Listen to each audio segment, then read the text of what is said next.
Hoy es domingo 1 de julio del año 2007. Sí. Y siendo las 10:24 de la mañana, nos encontramos en Pedernales, en el centro de Pedernales, alrededor del Parque Central.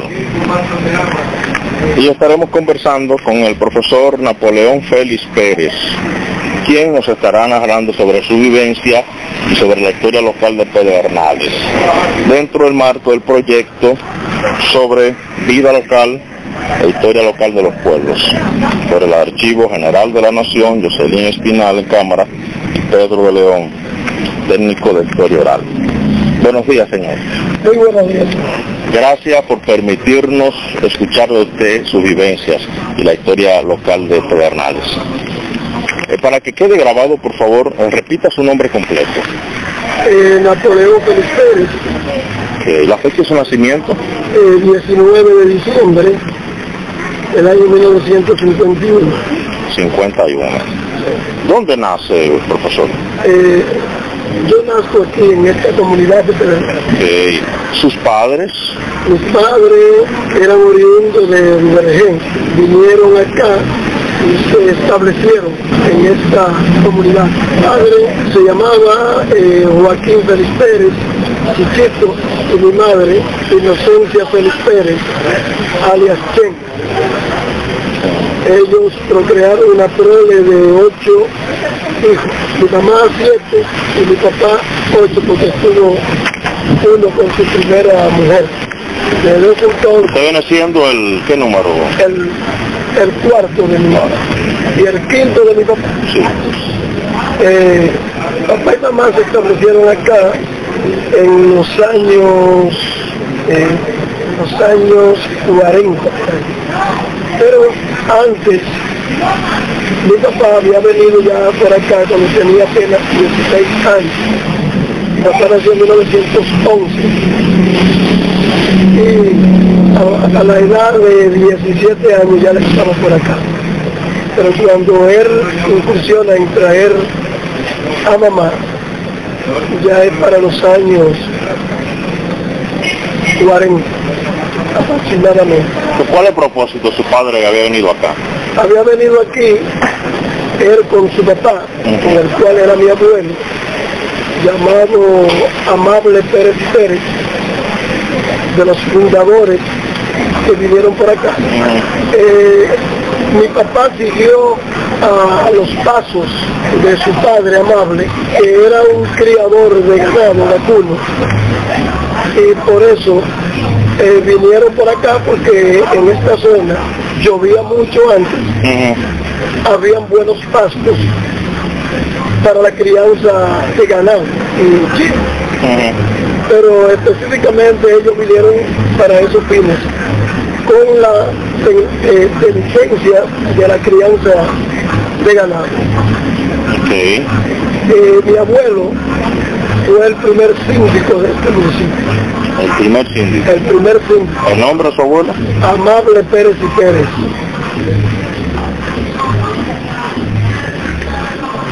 El primer síndico. El primer síndico de este municipio. Eso data de los años de los años 40. La década del 40. Sí, la década de los 40. Al final, podríamos decir, porque cuando él murió, en el año 1951,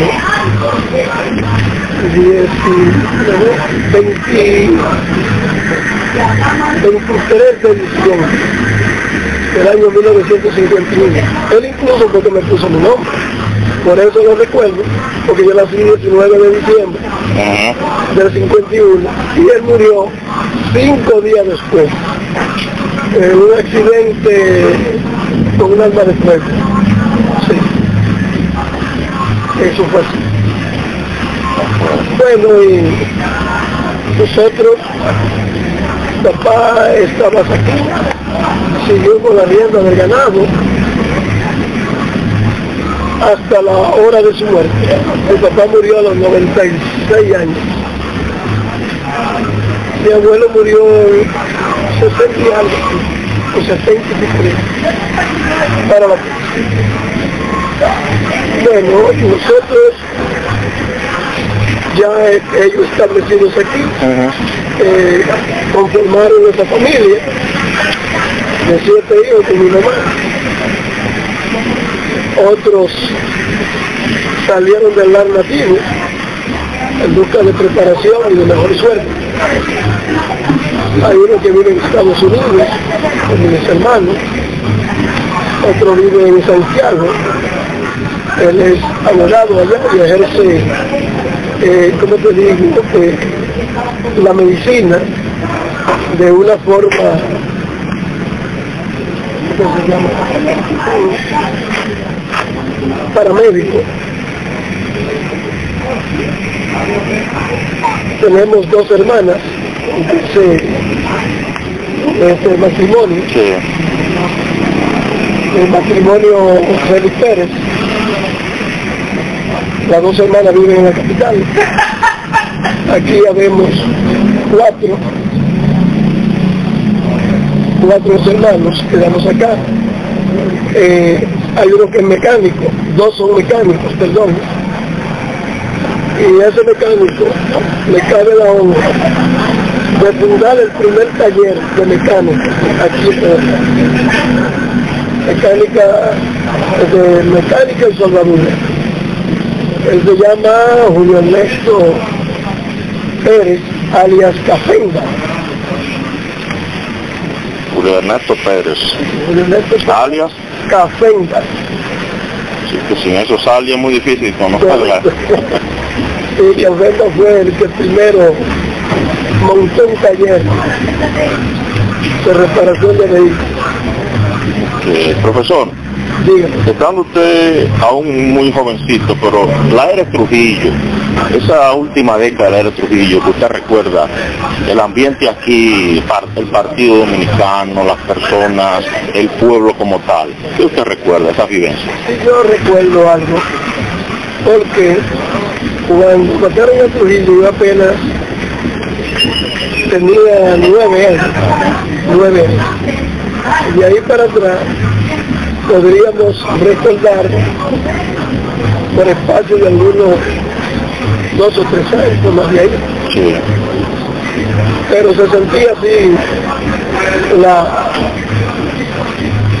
forma de Trujillo gobernar, y el servicio de inteligencia militar, el sur, aquí tenía sus tentáculos también, para decirlo así.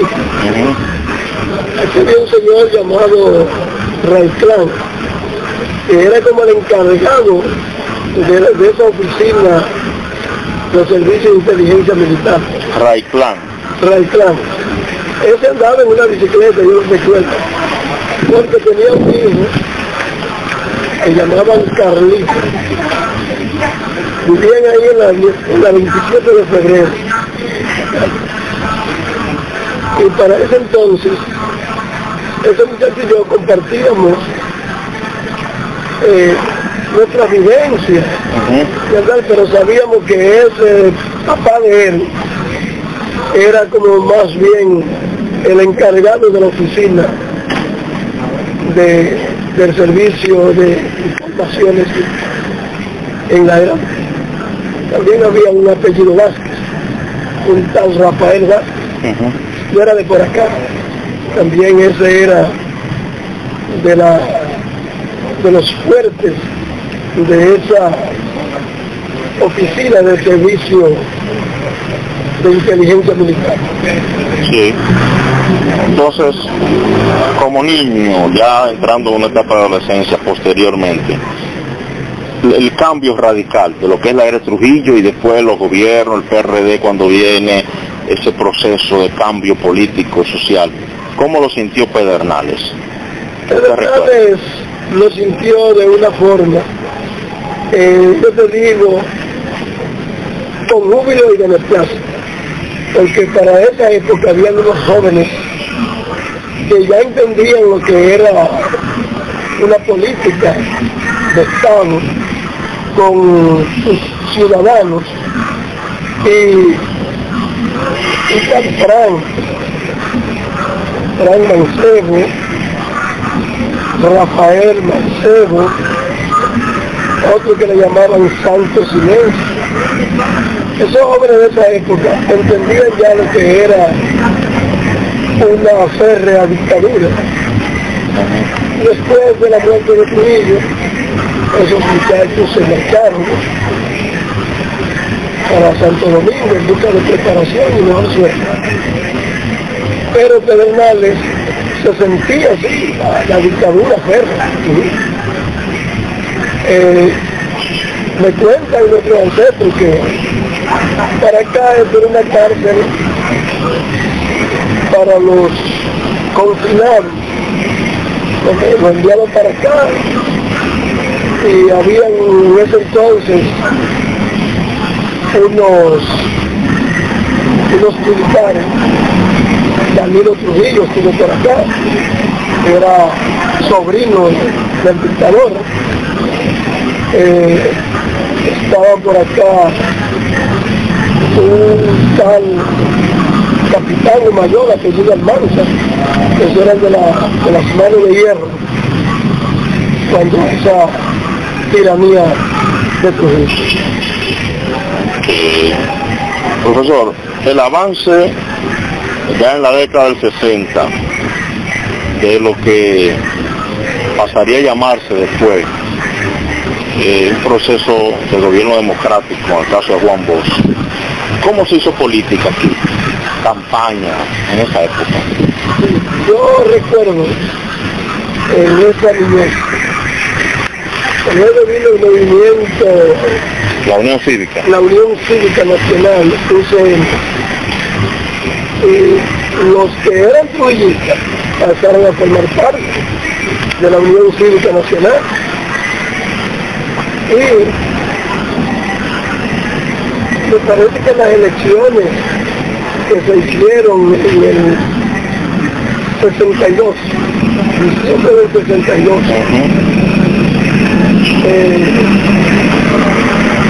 esa gente todavía seguía aquí.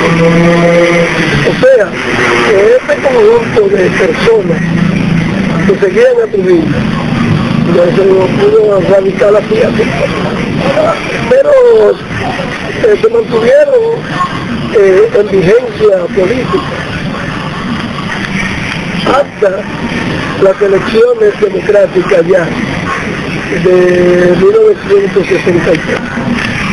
Ya para esa época ya el pueblo había despertado de una manera tal, ya venían políticos.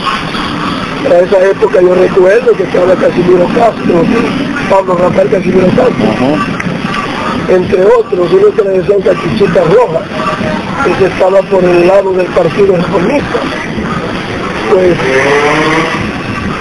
Pedernales comenzó a ser un pueblo PRDista.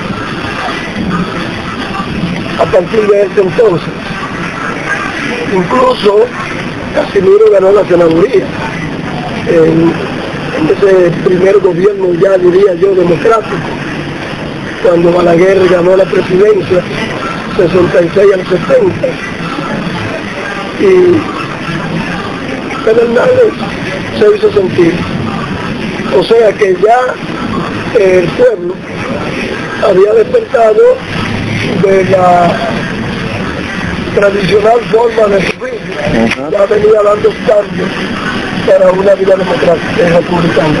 Como sobre algunos acontecimientos históricos, ¿qué usted nos puede decir sobre el 63, la guerrilla de Manolo, y la posterior guerra de abril en el 65? ¿Cómo impactó eso aquí a Pedernales y a su vida? Bueno, para ese entonces, en el 63, ya yo tenía unos 12 años, queríamos decir, 11 o 12 años. Nosotros íbamos de esa guerra de Palmazón, cuando el coronel Francisco Alberto Camaño y yo estuvo con esos, podríamos llamarle, pero ellos decían que eran curanderos, Papagimorio, esa gente ya.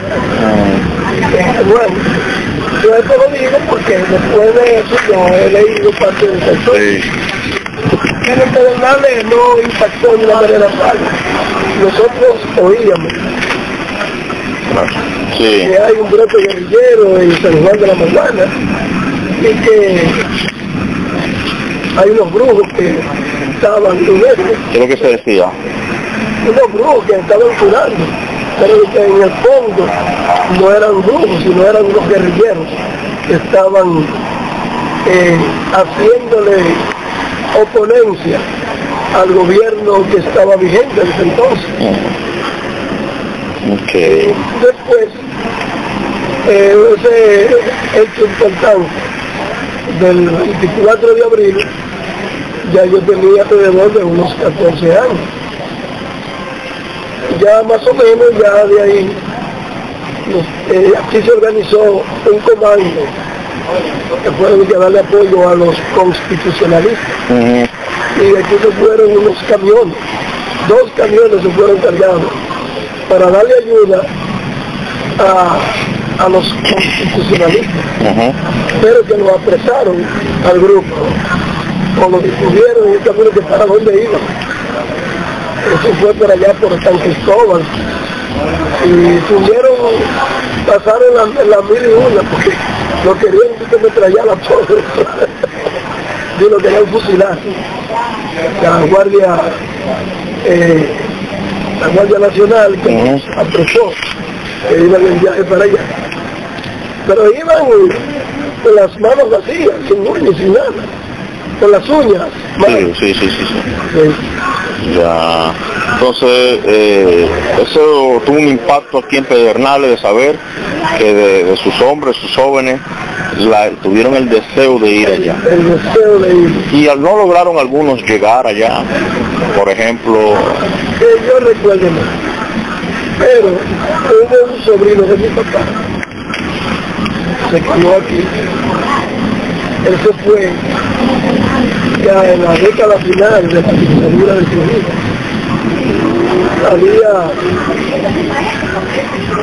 Le había dado un golpe debajo de esa mata de Guayacán que está ahí en el parque. Ayer estaba esperando 2 militares porque abusaron de él en un sector que le llamaban los copitos. Ahí había unos lupanares, cabaret, para esa época. Y los militares del servicio quisieron abusar de él en venganza de esa represalia que ellos tomaron con él. Prácticamente invalidó a un cabo de la guardia. No es posible que volviendo a salió todos 3 tipos. El muchacho tuvo que ir. Pero eso no fue así. Esporádicamente. Ok, ya. Pero él luego se fue a Santo Domingo. Y él se enroló allá en la guerra constitucional con los constitucionalistas. Sí, el nombre de ese joven. Él lo llamaban Carlos Luis Pérez. Carlos Luis Pérez. Carlos Luis Pérez. Okay. Alias Limber. Alias Limber. Limber o la Manquilla, por llamar. Manquilla. Porque cuando la guerra, en el brote de la insurrección de la guerra, ya él estaba viviendo en Santo Domingo. De acuerdo. Y ese joven murió en San Cristóbal para los años 85. De acuerdo. Profesor, para continuar con su vivencia y su desarrollo de vida, posterior al 65, ¿dónde lo podemos ubicar a usted? Ya posterior al 65. Bueno, yo para ese entonces era un muchacho que todavía estaba bajo gremio y le ayudábamos en las labores agrícolas en un predio que ostenta mi papá por acá abajo, un predio agrícola. Ahí nosotros yo alternaba las labores del colegio a la casa y de la casa a la escuela, y así sucesivamente. Y terminé luego el bachillerato, aquí mismo en Pedernales, para el año 1976. Y emigré a Santo Domingo. Quiso ingresar a la Policía Nacional con fines de seguir estudiando, porque mis padres únicamente eran pobres, para buscar, como se dice, un sustento de trabajo en la policía y asistir al centro universitario que estaba ahí en Santo Domingo, en la ciudad. Después, para los años 80, fundaron aquí el curso, el Centro Universitario Regional Suroeste. Bueno, yo ingreso al sector magisterial. Primeramente trabajé en la Oficina de Desarrollo de la Comunidad, como asistente de área, en la década de los 80, la década de los 70, final de la década del 70, y ya en el 82 entro al sector magisterial. Ingresé como maestro, como bachiller, del momento, de la ocasión. Luego nos fuimos perfeccionando en escuelas normales que venían a Regional Barahona para capacitar a los maestros bachilleres en servicio que habían en esta regional de Barahona. Ahí íbamos los de la provincia de Pedernales, los de la provincia de Chimaní, Veiga, sí, y los mismos de Barahona, propiamente dicho. De ahí seguimos, de ahí adquirimos también la regional, la Escuela Américo Nuevo, San Juan de la Maguana, se trasladó para los años 80 también, con unos cursos de capacitación. Ellos bajaban los sábados y nosotros íbamos por día. El punto de reunión era ya el centro universitario de Barahona. Ahí logramos hacer los maestros primarios. ¿Cómo cuánto? ¿Como cuántos profesores estaban haciendo el curso? Y aquí yo recuerdo que asistíamos unos 20 y tantos. Y aquí de Pedernales. Yo diría ya en unos 25. Asistíamos a este taller. O no a este taller, sino a este curso de capacitación. Luego, Provet UAS y el Banco Mundial en una conformación de esas instituciones llevaron a cabo luego curso de capacitación de maestros normal primario. Ellos nos llevaron hasta el nivel técnico.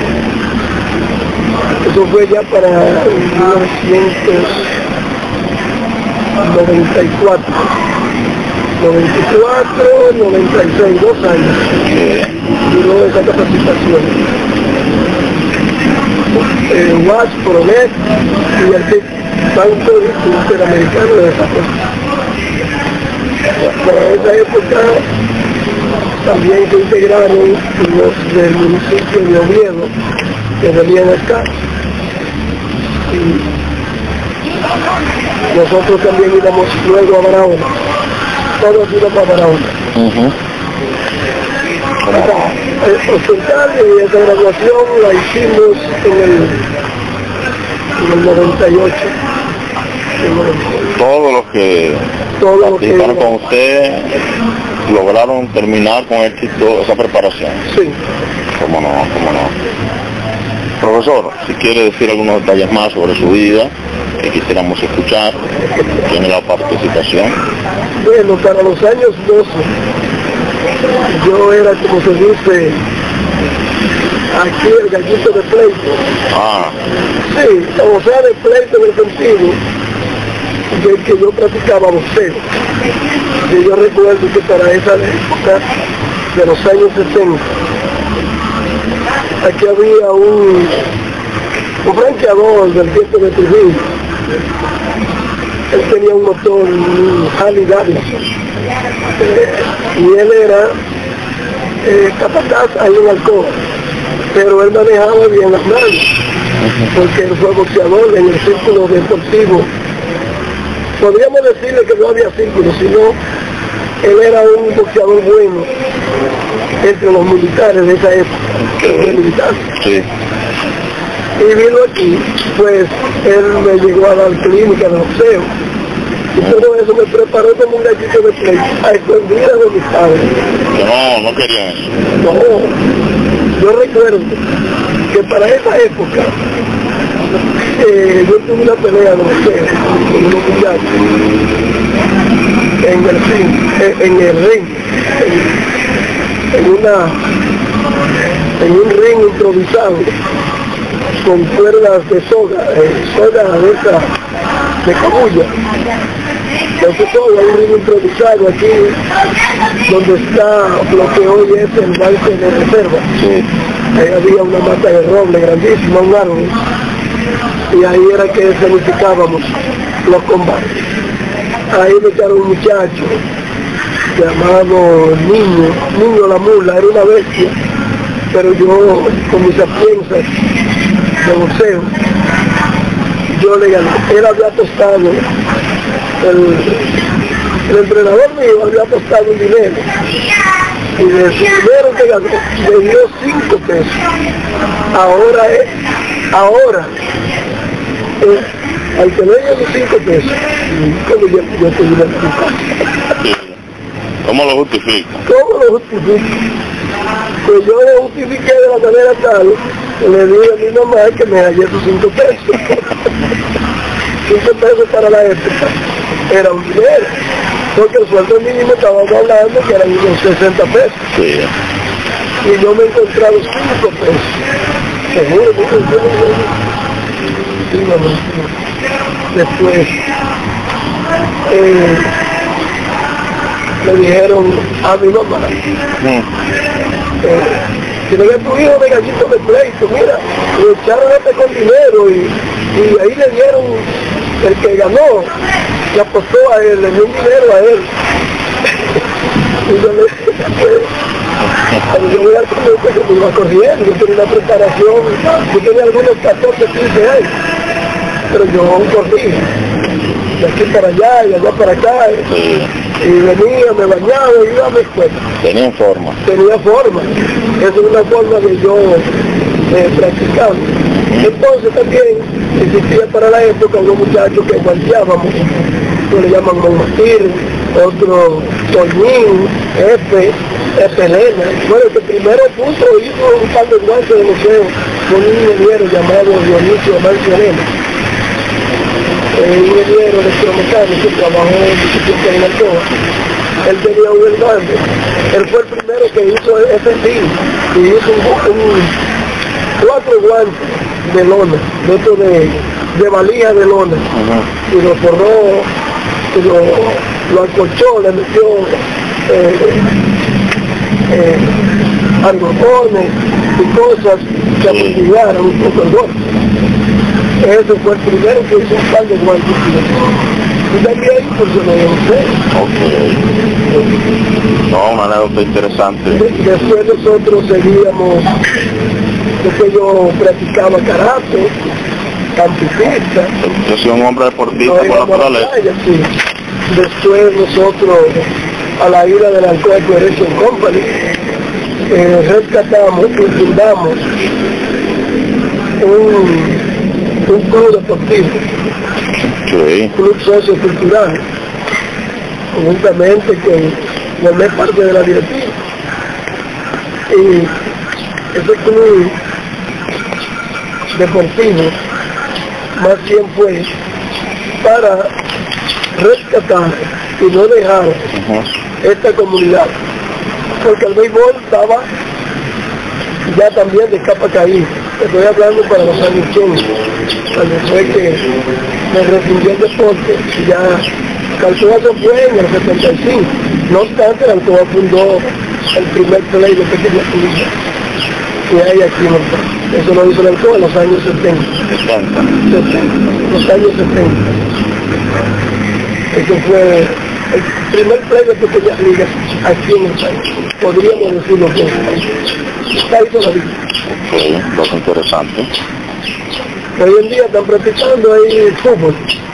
Unos colombianos que andan en esta empresa de cementos andinos.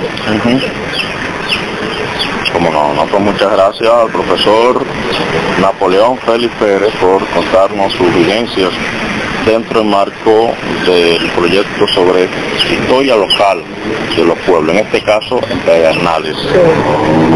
Siendo las 10:54 de la mañana, finaliza este encuentro por el Archivo General de la Nación, el equipo de Historia Oral.